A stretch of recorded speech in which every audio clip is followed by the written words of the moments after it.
Got to ask about your really burgeoning career. Everybody's talking about you on the rise. Yeah. I heard reading around. I think this week that you even want Lomachenko next year.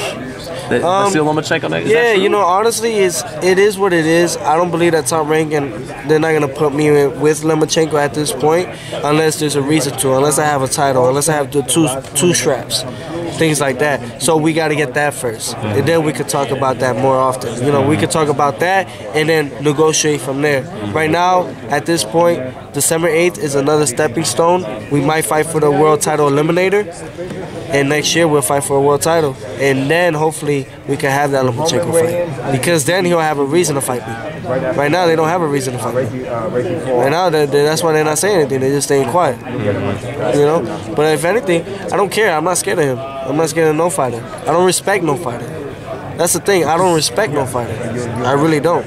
So at the end of the day, man, whoever it comes, whoever they put in front of me, I'll beat them. So if they're not gonna match you with Loma, right? Yeah. And then Mikey, he's on the other side, so that's impossible. But if Loma were to beat Pedraza, then that means all 4 belts are held by Mikey and Loma. How would you get a shot at the title then? I believe from what I heard that Mikey's going up to 147 officially. That Errol Spence fight, maybe? I don't think he's gonna fight Errol Spence, but he will be fighting. At least fight like it's funny. At least fight what's this guy's name? The one that Crawford just fought. Oh, Horn. Horn. At least fight like a Horn at 147 first, and then see how you do at 47. You know, but at that time, you know, he has the 2 belts. I think that they thought about it. I don't think him and Lomachenko will fight. So I think that's why he's gonna go up. If they can't undispute that titles, see now you have 2 guys from Top Rank that have world titles right now, and 1 guy that's with what? Who is he with? Richard Schaefer or? You mean in lightweight? In lightweight. In lightweight, it's Mikey with the BC and the IBF, Pedraza with No, but I'm saying like you have 2 guys that have the world titles, but they're with Top Rank. Mikey Garcia'S with who? Richard Schaefer or Al Heyman? Al Heyman. Al Heyman. Okay, so he's with Al Heyman. Now let's say Mikey goes up, then you have me. Then you got the whole slot is full of Top Rank. Then it's easier to make the fight happen. Right. So let's see what happens from there. At the end of the day, like I said, and it is going to happen next year. Beginning of next year, I will become world champion at 21. I am 21, so I will become world champion next year, beginning of next year. And then we could talk about fights of Lomachenko and stuff like that. Honestly, I feel at this point, talking about Lomachenko and fighting him is one thing, but it's irrelevant in the situation of I don't even have a title. So wait on it. You know, let me get the title first. Then we'll make it relevant.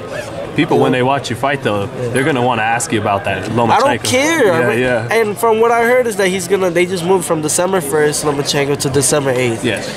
It's not official yet, but you know, and he's fighting Pedraza. So, and I'm fighting December 8th. So you would be on the card, right? Yeah, I'll be on the card. I'll be live on ESPN as well. So then I could talk a little more smack there in front of him and see what he has to say. I know he knows you because I remember in New York before Linares. I said it too. And he looked over at you like, who is this kid? No, he knows who I am. Right. He just couldn't believe what I was saying. Hey, man. I love what I do, and I know what I'm capable of doing. I sparred with great champions like Sean Porter, which is over there. Amir Imam, who's a contender. Ashley Theophane, who fought Adrian Broner as well. What's this guy's name? The one that his name's Taylor. He fought Emmanuel Taylor. Emmanuel Taylor. Yeah. I sparred with Emmanuel Taylor, Regan Diao. Linares? No, they don't want to spar me. None of the 135 guys want to spar me. And I went to Robert Garcia's gym and I see Mikey. I didn't know Mikey was that small, man. He even said it. Mikey was like, "Damn, you a big 135 pounder," you know. So, but Mikey's been in there. He has experience as well. You know, I know that people see. That's the thing. What if I had 25 fights? Then everybody would shut up, right? Right? Maybe. When they would feel like you passed the proper ladder tests and But I have 10. Right? I have 10. I just hit 10 fights. It doesn't change. It really doesn't change the fact of what I'm doing. 10 fights. If anything, you got to catch me now. If you don't catch me now, 2 years from now, 3 years from now, it's going to be too late for everybody. it's gonna be too late for everybody. It's too late for them right now. But I'm saying, if you want it to be a good fight, where you want to test me, get it now. And last one, bro. Are you gonna be pound for pound #1? Absolutely, absolutely. I believe that. I know I'm going to be. I believe I'm going to be boxing. At the end of the day, when people talk about boxing, Teofimo Lopez will be the name. A lot of these fighters, a lot of the guys that are champions, they're getting too comfortable now. I like it though, so I just stay quiet. You make sure you never get comfortable then? Yeah, you can't ever get comfortable in anything you do, in anything that you're in the top of. You could be at the top of a news reporter. You could be the best at as a doctor, you know, physician, whatever. When you get comfortable, you have hungrier people that want that spot. This is true. So when you lay back and you get comfortable, man, they catching up. You never let nobody catch up. Surprising you get this already at such a young age. It's true. It is very true. So you can't ever get comfortable. Floyd showed the blueprint. People just don't know what blueprint he showed. I do. Seems like everyone thinks they know the blueprint he showed. They don't. They don't. They think that the blueprint is you gotta rush Floyd. No, we're not talking about fights. You can't beat Floyd when it's fighting. The blueprint is different. The blueprint for Floyd, I can't tell y'all, but it's not what y'all think it is. I figured it out. That's why I'm at where I'm at right now.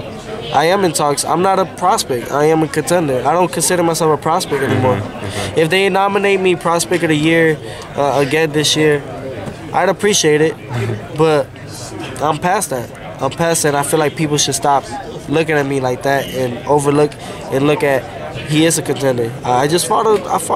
Supposedly I fought a guy that was supposed to test me, and I wiped him out clean. To me, honestly, I can say everything what I want to say and make everybody believe it, but I gotta show it, and that's what I've been doing. I talk what I talk, but I back it up. I talk my shit, but I back it up. Thanks, Fimo. You got it.